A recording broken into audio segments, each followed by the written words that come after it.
¿Nos puede ayudar, por favor? Entonces, ¿cuáles son las principales pruebas de la existencia de un diseñador? Vayamos al experimento de Torricelli. Hacia el año 1600 y desde siempre fue un problema subir el agua por un tubo vacío. Era importante porque los pueblos que estaban un poco más arriba de los ríos o los cauces de agua, si ponían un tubo y hacían lo que se llama un vacío, se hubieran podido alimentar de agua. Pero el agua no sube más que 36 pies. Ahí termina. Y ese era un misterio. O sea, la investigación científica se pone en marcha cuando alguien dice, ¿y por qué? ¿Por qué si yo hago un vacío en un tubo, el agua, el tubo, digamos, enterrado en el agua, en un lago, en un estanque, sube hasta 12 metros y ahí termina? Ese es un problema. Y cuando hay un problema hay que dar una explicación. Y después hay que confirmar la explicación. ¿Qué es lo que hizo Torricelli? Dijo, yo lo voy a explicar. Estamos en presencia de gente genial. La Tierra está rodeada de una masa de aire. Número uno, ok. Segundo, ese aire pesa. Ese peso también se hace sentir sobre la superficie del agua donde está el tubo metido.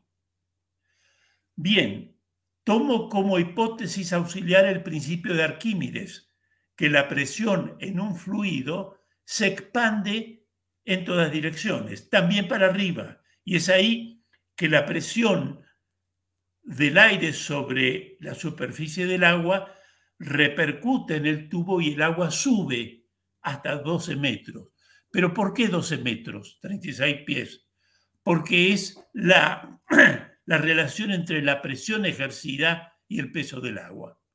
Ok, pero no le aceptaban esa explicación. Mostrame, confirmame. Yo entiendo que si hay aire en la atmósfera, el aire pesa, ejerce una presión, el principio de Arquímedes, entonces entiendo por qué sube hasta 12 metros, porque es el coeficiente de la presión. Pero ahora, ¿por qué no podemos hablar que hay también un horror al vacío? Muy fácil, vamos a confirmarla. Tomemos otro fluido, como el mercurio, y ahí subieron a Le Puy de Mont en el macizo francés y vieron que con un tubito de mercurio, a medida que iban ascendiendo, el tubito con el mercurio puesto en un recipiente con mercurio iba bajando y que esa bajada era proporcional a la altura que iban logrando. ¿Por qué? Porque a medida que subían, la presión del aire era menor, porque menor era la capa de aire que había sobre el recipiente en cuyo extremo estaba metido el mercurio. ¿Correcto? Eso es una explicación. Ahora vayamos al diseño inteligente. Tenemos cosas muy complejas y podemos decir así, esta complejidad solo la pudo haber hecho una inteligencia. Ok, alguien me podría decir, si hay una inteligencia, perfecto, yo entiendo cómo se formó el ojo, cómo se formó la célula, cómo se formó la relación entre información y función, bla, bla. Y ahora, bueno, así como Torricelli, no lo hizo él, lo hizo el cuñado, mostró confirmando que efectivamente podían valer el principio que él había descubierto. ¿Qué es lo que le da fuerza al diseño inteligente? Que si suponemos una inteligencia, entonces vamos a mostrar de dónde sale la confirmación adicional. Dos fenómenos descubiertos recientemente, como son las genes huérfanos, que son genes que no vienen de otros genes, porque no tienen iguales, y los sistemas que los evolucionistas llaman fenómenos de convergencia, que son estructuras orgánicas, por lo tanto con una base genética, que no tienen antecedentes en otros grupos de vivientes que los evolucionistas consideraron, sería una prueba. ¿Por qué? Porque lo típico de una inteligencia es usar recursos específicos para cada cosa. Imagínense un avión. Vamos a hacer un avión como los hermanos Wright en 1905. Hay que poner un motor. ¿Vamos a inventar un motor? No, ya está. Pero no basta. Hay que crear algo especial. El perfil de ala, ese no lo tenemos. Ese hay que crearlo. Esto es la discontinuidad de la información genética, que confirmamos en la existencia de los genes huérfanos, por un lado, y en los sistemas llamados de convergencia, por otro, muestran la mano de una inteligencia, porque además, al mismo tiempo, refutan el principal y quizá más importante axioma del evolucionismo en todo su espectro. ¿Por qué digo en todo su espectro? Porque hay diversas teorías,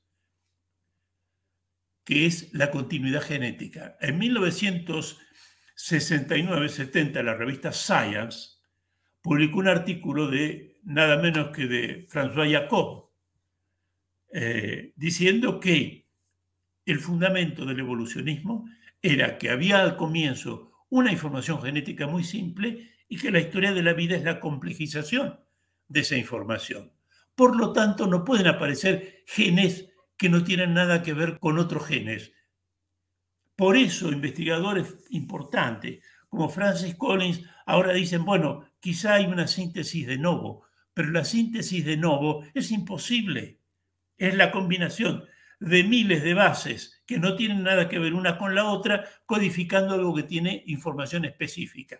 Información específica es una información que tiene un sentido, que codifica algo. Entonces, si vamos a la estructura de una explicación, la teoría del diseño inteligente, la hipótesis, explica la complejidad organizada. Y si tú me pides, bueno, pero ¿qué fuerza tiene esa? Mira, te explica dos anomalías que no tienen explicación dentro del campo del evolucionismo.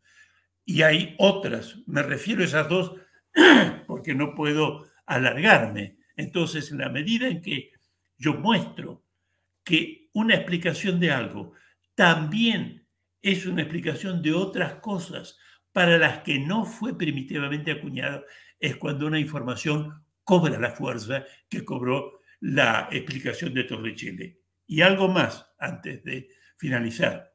El diseño inteligente tiene también fuerza de otro tipo de explicaciones.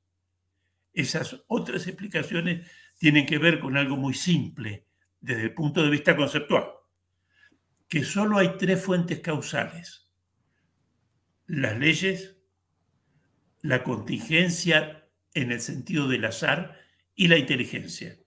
Por lo tanto, si hay solo tres y yo muestro que no depende de leyes naturales, eso es el gran descubrimiento de Polanyi, pero que todos aceptan. No hay una ley que produzca los elefantes o las ardillas.